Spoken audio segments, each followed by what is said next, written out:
আসসালামু আলাইকুম। বাহারি রান্নাবান্নায় সবাইকে স্বাগতম।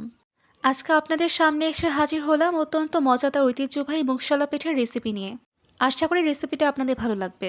তো চলুন শুরু করা যাক। প্রথমে আমি পিঠার ভেতরের পুরটা রেডি করে ফেলছি। পুর রেডি করার জন্য ঘন করে জাল করে নেওয়া 1.5 কাপ দুধ নিয়েছি।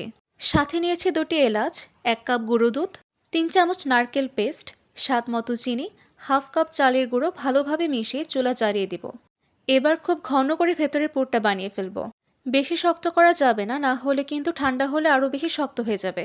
এবার স্টেপ বাই স্টেপ পুরো প্রসেসটা ভালো করে দেখে রাখুন।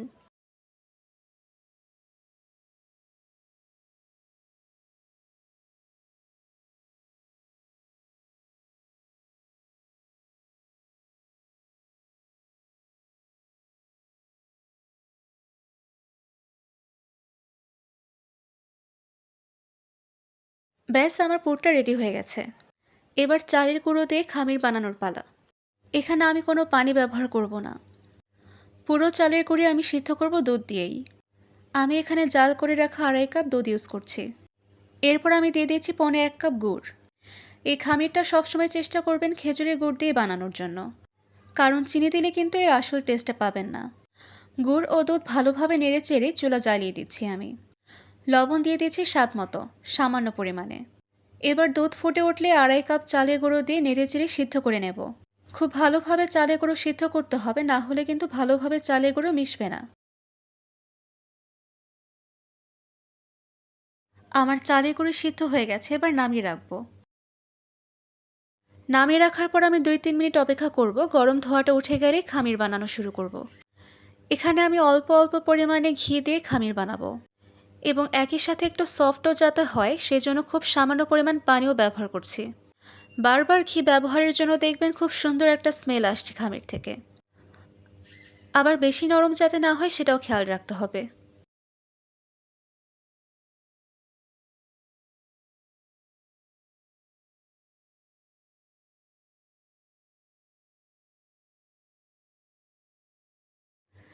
এবার রুটি বানানোর পালা।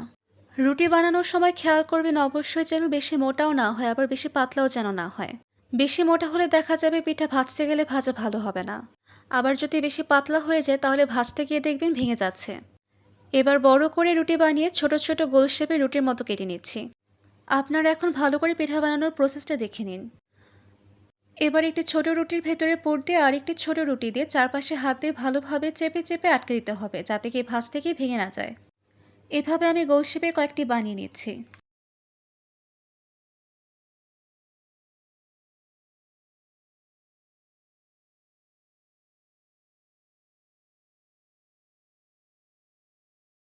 তবে আপনারা চাইলে অন্য কোনো শেপও দিতে পারেন পিঠার। এখানে আমি আরেক টাইপের শেপ দিয়ে আপনাদের বানিয়ে দেখাচ্ছি। তবে এই শেপের জন্য রুটি বেলার কোনো প্রয়োজন নেই। অল্প খামির নিয়ে 2 হাত দিয়ে গোল করে নিয়ে রুটির মতো চেপে চেপে গোল করে নেব। এর ভেতরে পুর দিয়ে মুখ আটকে দিয়ে হাতের মধ্যে লম্বা লম্বি করে শেপ করে নিচ্ছি। দেখুন আমি কিভাবে বানাচ্ছি। খুবই সহজ। আমি এই 2 শেপের পিঠাই আপনাদের বানিয়ে দেখাচ্ছি আজ। এইভাবে আমি এক এক করে সবগুলো পিঠা বানিয়ে নিচ্ছি। এরপর আমি একটি ফ্রাই প্যানে পরিমাণ মতো তেল নিয়ে নিচ্ছি। তেল কিছুক্ষণ গরম হওয়া পর্যন্ত অপেক্ষা করব। এবার পিঠাগুলো তেলের মধ্যে নিয়ে ভালো করে মুচমুচে করে ভেজে নেব। তবে খেয়াল রাখতে হবে এক্ষেত্রে চুলার আঁচ যেন মিডিয়াম থাকে, না হলে কিন্তু ভালোভাবে ভাজা হবে না। আপনারা দেখতেই পাচ্ছেন মুগশলা পিঠা বানানোর রেসিপিটা কত সহজ। আপনারা এভাবে বাসায় বানিয়ে অবশ্যই ট্রাই করে দেখবেন, এবং সাথে আমাকেও কমেন্টে জানাবেন কেমন হলো খেতে। আশা করি আমার ভিডিওটি আপনাদের ভালো লেগেছে। আমার আজকের রেসিপিটি যদি আপনাদের ভালো লেগে থাকে সবাই অবশ্যই লাইক, কমেন্ট, শেয়ার করে পাশে থাকবেন।